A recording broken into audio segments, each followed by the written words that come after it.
3월 10일 화요일입니다. 다 함께 새벽기도에 드리시겠습니다. 찬송가 154장을 찬송 드리십니다. 154장입니다.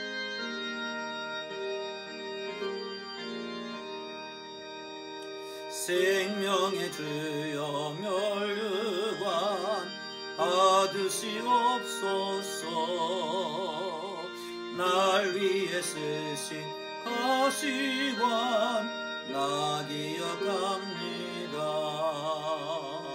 저 겟세마네 기도를 늘 기억하게 하시고 그 십자가의 은혜로 날 인도하소서.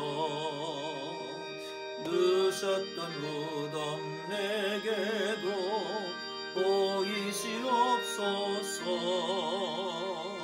잠드신 동안 천사들 굳게 지키었네. 저 겟세마네 기도를 늘 기억하게 하시고 그 십자가의 은혜로 날 인도하소서. 마리아처럼 새벽에 주께로 갑니다. 뒷무덤 내게 보이사 날 가르치소서. 저 겟세마네 기도를 늘 기억하게 하시고 그 십자가의 은혜로 날 인도하소서. 고난의 잔을 날 위해 다 마셨나이다. 나 항상 나의 십자가 감당케 하소서. 저 겟세마네 기도를 늘 기억하게 하시고 그 십자가의 은혜로 날 인도하소서. 아멘. 오늘 은혜 주실 기록된 하나님 말씀 요한복음 19장입니다. 1절에서 16절 말씀까지 함께 보겠습니다. 제가 읽어드립니다. 눈으로 따라오시면서 함께 읽어가시면 좋겠습니다. 이에 빌라도가 예수를 데려다가 채찍질하더라. 군인들이 가시나무로 관을 엮어 그의 머리에 씌우고 자색옷을 입히고 앞에 가서 이르되 유대인의 왕이여 평안할지어다 하며 손으로 때리더라. 빌라도가 다시 밖에 나가 말하되 보라, 이 사람을 데리고 너에게 나오나니 이는 내가 그에게서 아무 죄도 찾지 못한 것을 너희로 알게 하려 함이로라 하더라. 이에 예수께서 가시관을 쓰고 자색옷을 입고 나오시니 빌라도가 그들에게 말하되 보라, 이 사람이로다 하매 대제사장들과 아랫사람들이 예수를 보고 소리질러 이르되 십자가에 못 박으소서, 십자가에 못 박으소서 하는지라. 빌라도가 이르되 너희가 친히 데려다가 십자가에 못 박으라. 나는 그에게서 죄를 찾지 못하였노라. 유대인들이 대답하되 우리에게 법이 있으니 이 법대로 하면 그가 당연히 죽을 것은 그가 자기를 하나님의 아들이라 함이니라. 빌라도가 이 말을 듣고 더욱 두려워하며 다시 관정에 들어가서 예수께 말하되 너는 어디로부터냐 하되 예수께서 대답하여 주지 아니하시는지라. 빌라도가 이르되 내게 말하지 아니하느냐? 내가 너를 놓을 권한도 있고 십자가에 못 박을 권한도 있는 줄을 알지 못하느냐? 예수께서 대답하시되 위에서 주지 아니하셨더라면 나를 해할 권한이 없었으리니 그러므로 나를 네게 넘겨준 자의 죄는 더 크다 하시니라. 이러함으로 빌라도가 예수를 놓으려고 힘썼으나 유대인들이 소리질러 이르되 이 사람을 놓으면 가이사의 충신이 아니니이다. 무릇 자기를 왕이라 하는 자는 가이사를 반역하는 것이니이다. 빌라도가 이 말을 듣고 예수를 끌고 나가서 돌을 깐 뜰 히브리 말로 가바다에 이르는 재판석에 앉아 있더라. 이날은 유월절의 준비일이요 때는 제6시라. 빌라도가 유대인들에게 이르되 보라 너희 왕이로다. 그들이 소리 지르되 없이 하소서 없이 하소서 그를 십자가에 못 박게 하소서. 빌라도가 이르되 내가 너희 왕을 십자가에 못 박으랴. 대제사장이 대답하되 가이사 외에는 우리에게 왕이 없나이다 하니 이에 예수를 십자가에 못 박도록 그들에게 넘겨주니라. 아멘.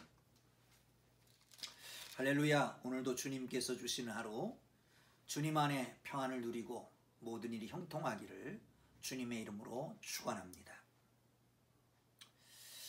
한 교회에 새로 부임한 목사님이 오셔서 성경 강의를 시작하셨습니다. 아마도 본문 정도 이르렀던 것 같습니다. 이렇게 얘기를 합니다. 본디오 빌라도가 예수님을 고난을 받게 하셨고 십자가에 못 박게 하셨다 라고 말하니까 한 성도가 질문을 했답니다. 그러면 빌라도가 원래 우리 한국 사람입니까? 왜 그러십니까? 원래 한국 사람이 아니지요 라고 대답을 해주니까 이렇게 얘기를 하더랍니다. 본디 옷이 아닙니까? 그리고 이름은 빌라도가 아닙니까? 이렇게 말했다고 하는 에피소드가 있습니다. 여러분, 사도신경에 사람 이름 셋이 등장합니다. 예수님과 마리아 그리고 빌라도이지요. 당시 로마는 제국주의 국가로 많은 땅덩어리를 정복하고 그리고 각 나라마다 식민지 정책을 펴나갑니다. 로마의 황제가 있고 그리고 12 총독들이 있었습니다. 그 중에 빌라도는 그 총독 중에 한 사람이었고 시리아 쪽을 다스리는 총독이었습니다. 물론 시리아를 비롯해서 이스라엘도 거기에 속해 있었습니다. 총독부는 가이사라 빌립보에 있었고요. 그런데 마침 이번 6월절에 예루살렘에 정치적 소요가 일어날 것이다 라고 하는 정보를 입수하게 되지요. 그래서 이 기간만큼은 총독부를 예루살렘으로 옮겨서 예루살렘에서 총독의 일을 보게 되고 그리고 그때에 마침 예수님의 재판이 있어서 예수님을 재판하게 되는 것입니다. 이 빌라도는 AD 26년에서 36년까지 꼭 10여 년을 통치하게 됩니다. 다른 복음서에서는 아내가 이 재판할 즈음에서 메모지를 올리는 것으로 되어 있습니다. 그 사람은 옳은 사람이다. 옳은 사람에 대해서는 옳지 않은 일을 하면 안 된다라고 하는 것이었습니다. 지난밤에 그 일로 인해서 내가 아주 고통을 당했다라고 하는 것입니다. 그 내용은 잘 나타나진 않지만 그러나 이 빌라도에게는 큰 충격이었을 것입니다. 그리고 신문을 해봅니다. 신문을 해보니까 그에게는 죄가 없었고 그리고 이렇게 된 것은 유대인들, 특별히 제사장들, 바리새인들 그들의 노여움을 사서 시기하는 마음 때문에 잡혀오게 된 것을 알 수 있었습니다. 여러 가지로 백방으로 노력합니다. 어떻게 하면 석방시킬까라고 하는 거지요. 그러나 결국은 예수님을 십자가에 내주고 그리고 손 씻음으로 자기는 책임 없다라고 말합니다. 그러나 그 책임이 어디 가겠습니까? 우리가 아는 대로 2000년 역사 가운데 계속해서 빌라도에게 고난을 받으사 십자가에 못 박혀 죽으시고 수십억의 사람들이 아니 앞으로 예수 믿게 될 수많은 사람들이 빌라도에 대해서 이렇게 고백하게 될 것입니다. 왜 그랬을까요? 빌라도의 그야말로 세계관의 문제가 아닌가 하는 생각이 듭니다. 첫째, 그는 군중 심리에 좌우되는 사람이었습니다. 6절을 한번 보실까요? 이렇게 기록되어 있습니다. 대제사장들과 아랫사람들이 예수를 보고 소리질러 이르되 십자가에 못 박으소서 십자가에 못 박으소서 하는지라 빌라도가 이르되 너희가 친히 데려가다가 십자가에 못 박으라. 나는 그에게서 죄를 찾지 못하였노라 라고 말을 합니다. 죄를 찾지 못했습니다. 그러나 군중들이 소리 지르매 그들에게 만족을 주기 위해서, 그들을 기쁘게 하기 위해서 대중에 편승하게 됩니다. 여러분, 우리가 세상을 살다 보면 확신대로 못 살 때가 많습니다. 여러분, 그러나 이 확신을 가지고 살아야 되는 것은 당연한 거 아닙니까? 세상이 그렇게 흘러간다고 같이 편승해서 가는 것, 이것은 하나님이 기뻐하시는지 아닐 것이다 생각이 됩니다. 세상이 그러니까 나도 그렇고, 세상이 그렇게 말하니까 나도 그렇게 말하고, 세상 사람들이 그렇게 행동하니까 나도 그렇게 행동하고, 세상 사람들이 그런 옷을 입으니까 나도 그런 이불로 입고 그런 옷을 입고, 이렇게 줏대 없이 세상 유행에 따라서 살아가는 적이 얼마나 많은 있습니까? 크리소스톰이라고 하는 교부는 이렇게 말했습니다.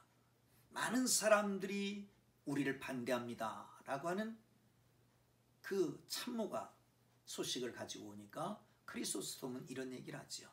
그래, 그러면 우리가 저 많은 사람들을 반대하자. 성경에서는 그렇게 말하잖아요. 바울이 말씀합니다. 너희는 이 세대를 본받지 말고 마음을 새롭게 함으로 변화를 받아 하나님이 기뻐하시고 선하시고 온전한 뜻이 무엇인지 분별하도록 해라. 사랑하는 성도 여러분, 그렇습니다. 세상이 어떻게 흘러가든지 주님을 바라보고 주님 안에서 주님을 기쁘시게 하는 삶을 살기를 주의 이름으로 축원합니다. 또 한 절 보겠습니다. 12절입니다.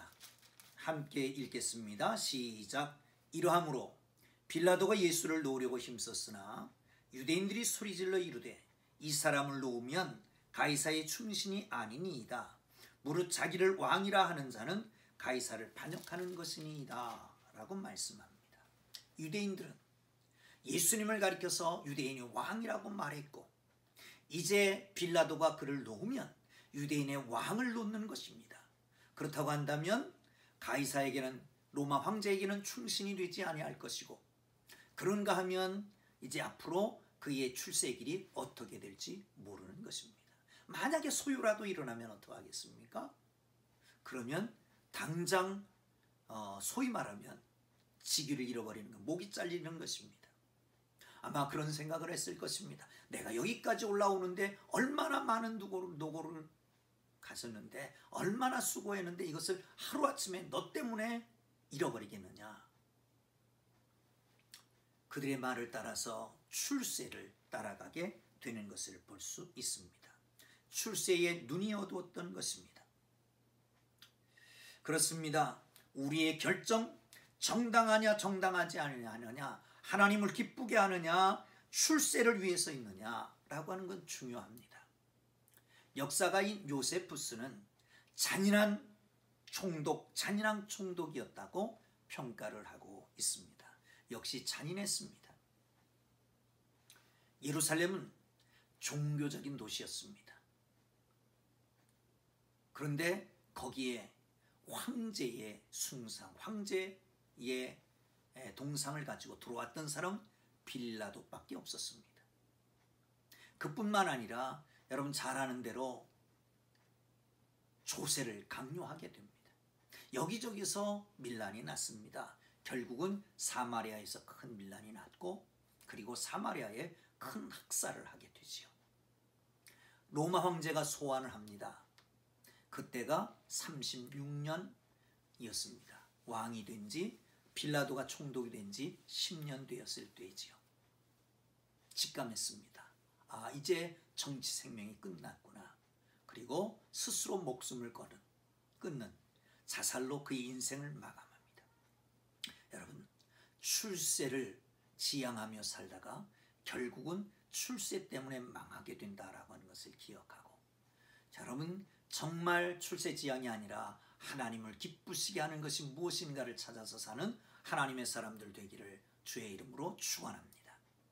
세 번째입니다. 4절을 다시 한번 보겠습니다.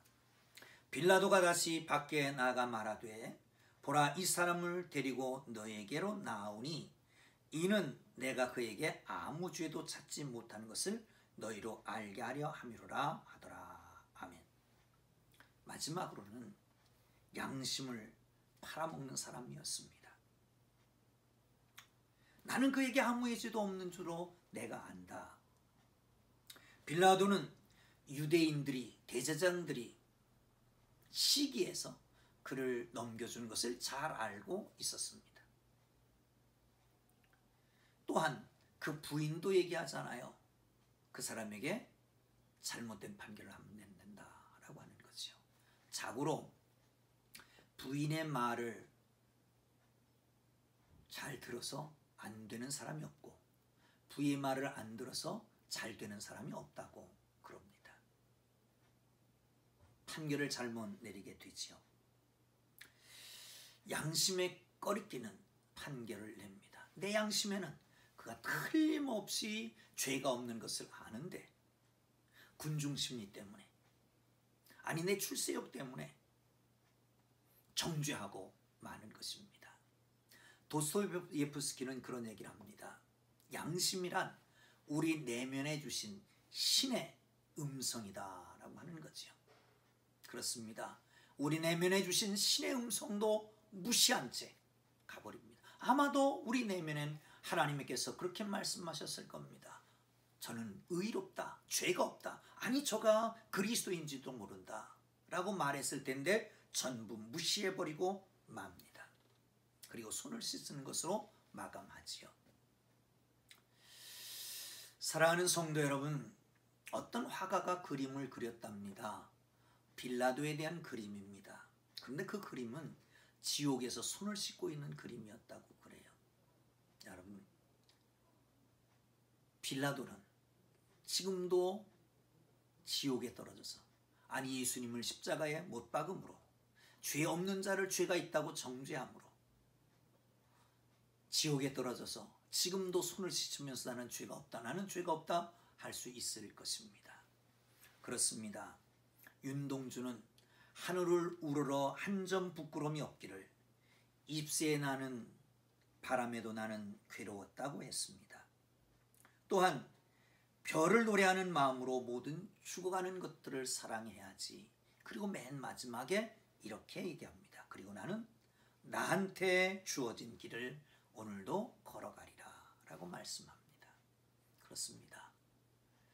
빌라도의 선택을 보면서, 빌라도의 인간성을 보면서, 빌라도의 세계관과 가치관을 보면서 여러분 어떻게 살아야 될 것입니까?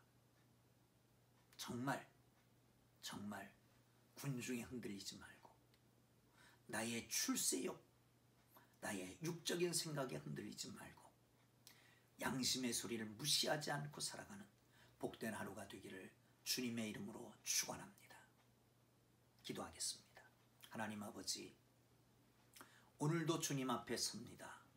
순간순간 시시각각 다가오는 많은 일과 사건 속에서 바른 선택을 할 수 있도록 주의 거룩한 지혜를 허락하여 주옵소서.